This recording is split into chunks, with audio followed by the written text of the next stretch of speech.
All right, today we will talk about starting to write, starting from scratch. What happens when you start writing?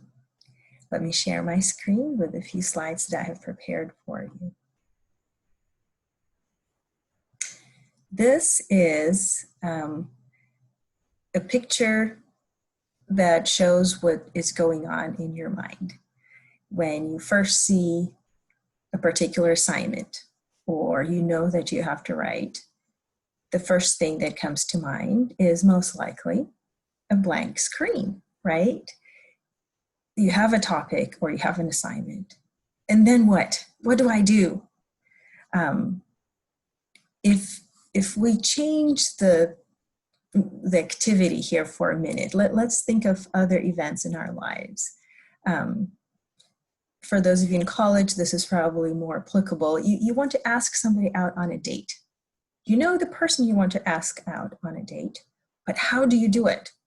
And your mind might go blank at first. And then you start getting all of these different ideas that you could do a phone call, you could text, you could meet her or him in the cafeteria, you could just happen to run across somebody, you could send a message, whatever it is. There's so many different things. Or what can you do on a date, right? So many different ideas. So you have too much going on.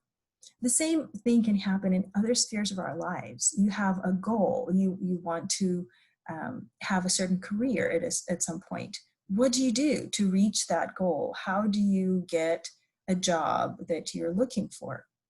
And again, it starts out with just blank. Okay, I don't know how to start. I don't know where to start my search. Or you might have, after that, or instead of that, tons of different ideas. And you just need to sort through those ideas and figure out what it is that is going on. Again, it's the same in writing. So as this picture says,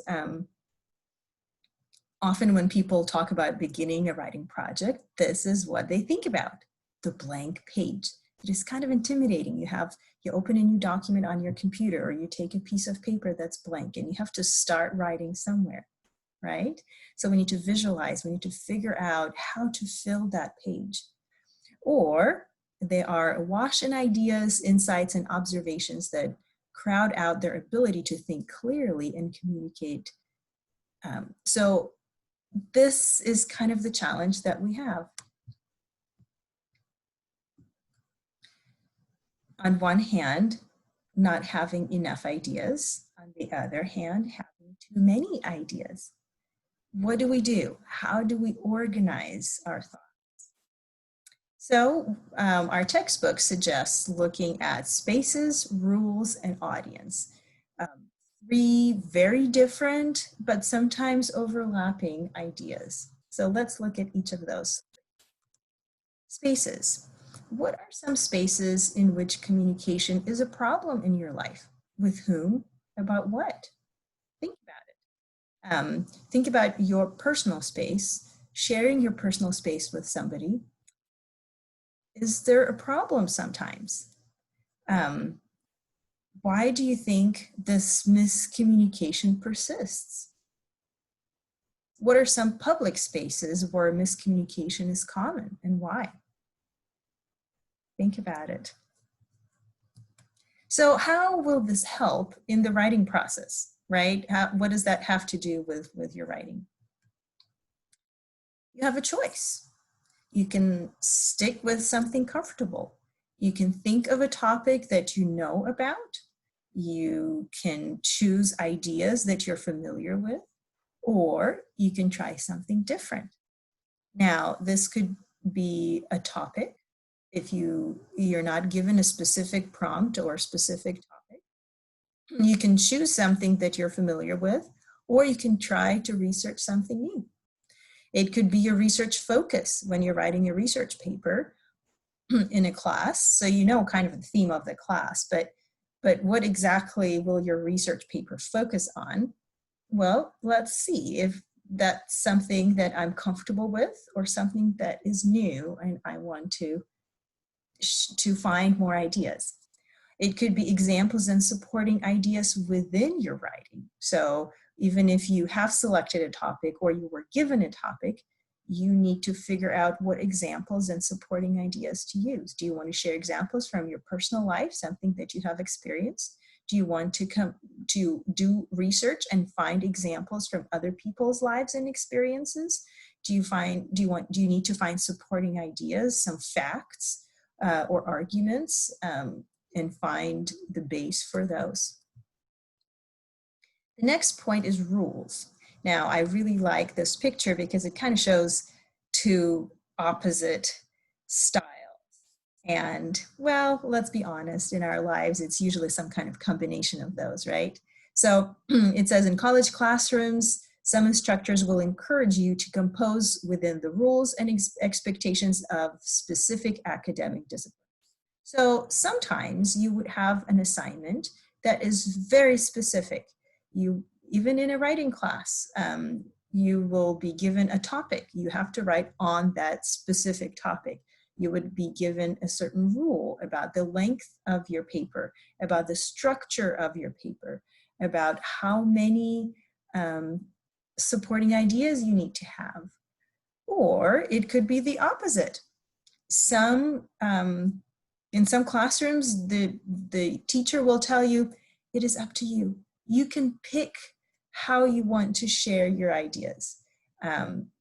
You can pick your own topic, or within that topic, you can figure out how you want to present it.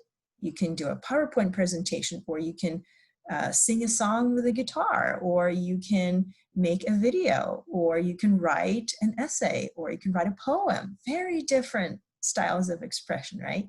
So, or you can be given an assignment, but it is up to you to figure out the length. I'm not going to tell you how long your paper needs to be as long as you answer that question, right? So have you experienced one or the other? I assume that you have. So the differences could be shown within the assignment or writing prompt. It could also be in course rules. Are there very specific guidelines that you have for the course?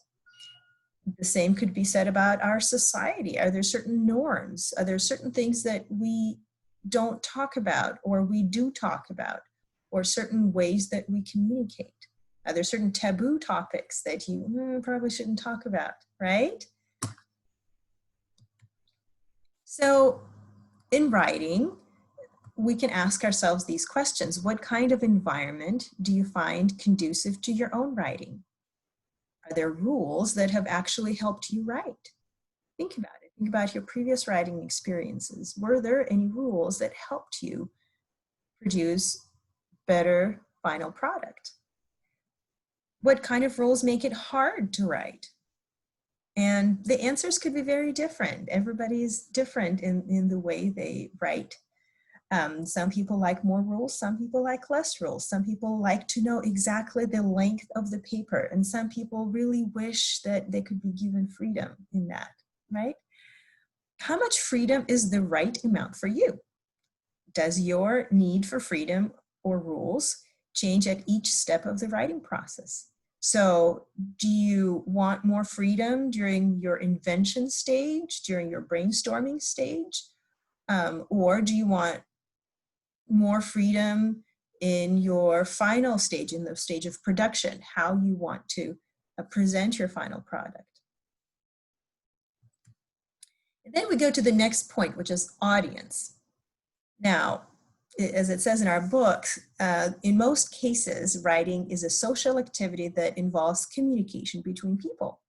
So most of the time, when you write, it is because you're sharing information with somebody else.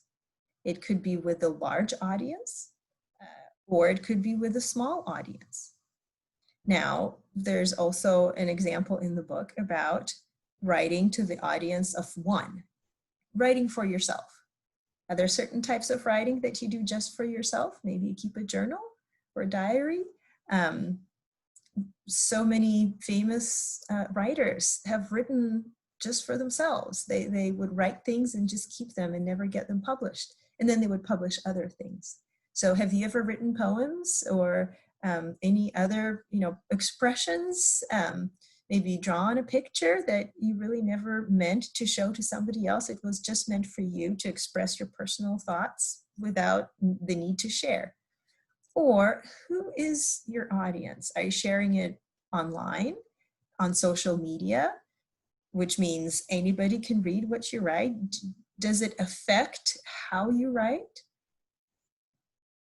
So, some questions we could ask.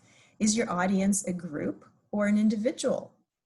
Are you writing an assignment just to submit it to your instructor, so your audience will just be your instructor and yourself? Or are you writing a paper to present to a committee? Are you writing a piece of work to share with the large group, with your class, or with a larger audience? Are you going to publish it? If you make a post on social media, do you set limits as to who can read it? I know you can set limits. You can exclude a certain person, you can block somebody, or you can post it just to your friends without the ability to have them share it, or you can post it for everybody to read. Do you think you would write things differently knowing who you're talking to? Would you say things differently to your parents than to your friends? Should you take into consideration the audience's age, gender, education, biases, or political or social values? Do you feel like you censor yourself?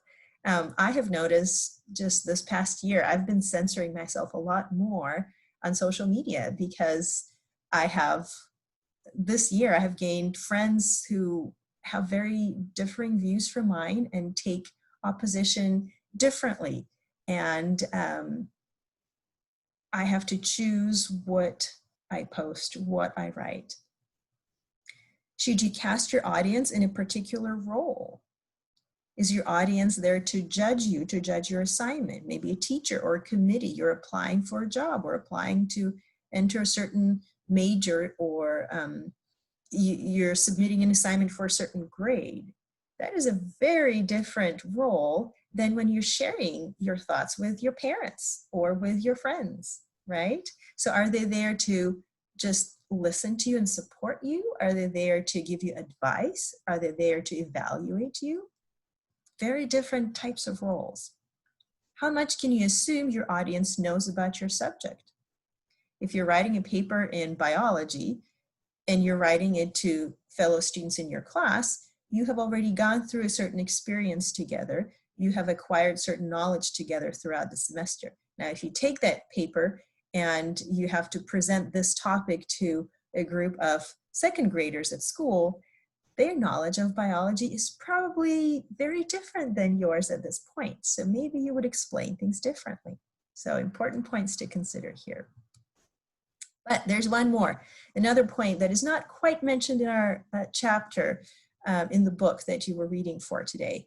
And I think it is still very important. What is the purpose of your writing?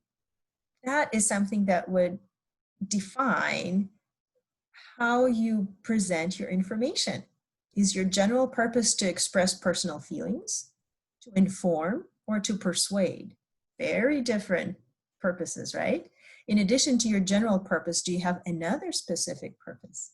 Very often when we write something, we have more than one purpose.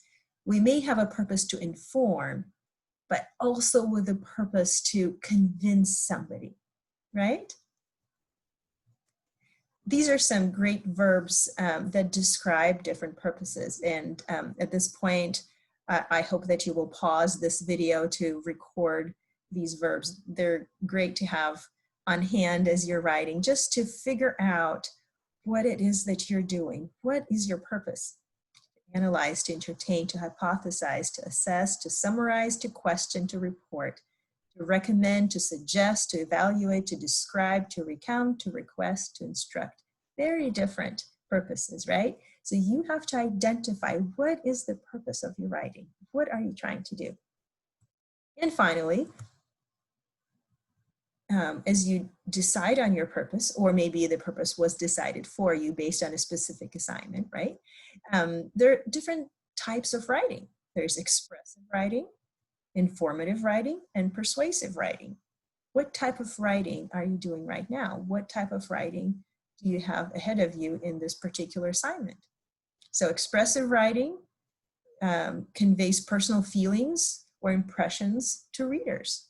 And this is where you would write personal narratives, descriptive essays. Informative writing would inform readers about something, such as in research papers and reports.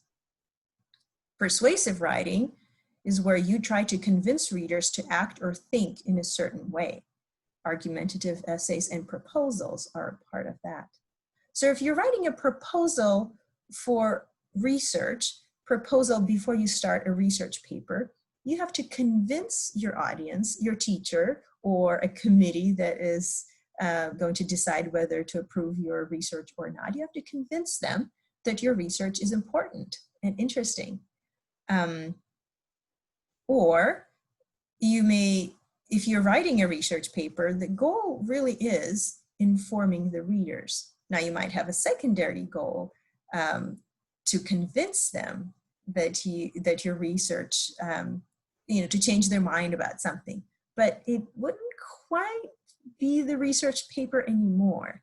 So even though you may have secondary purposes, you have to figure out how to fit them in this particular product, okay?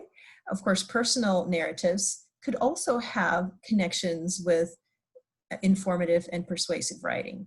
You may write about your life story to share your personal feelings or impressions with the hope that maybe they will change their mind about something or understand you better. So again, these overlap a little bit, but the main purpose should still be decided. This is all that I have for you today. I hope that starting to write is not as scary as it may seem at first, and you are able to find ways to overcome that blank page or too many ideas, and you can become a writer.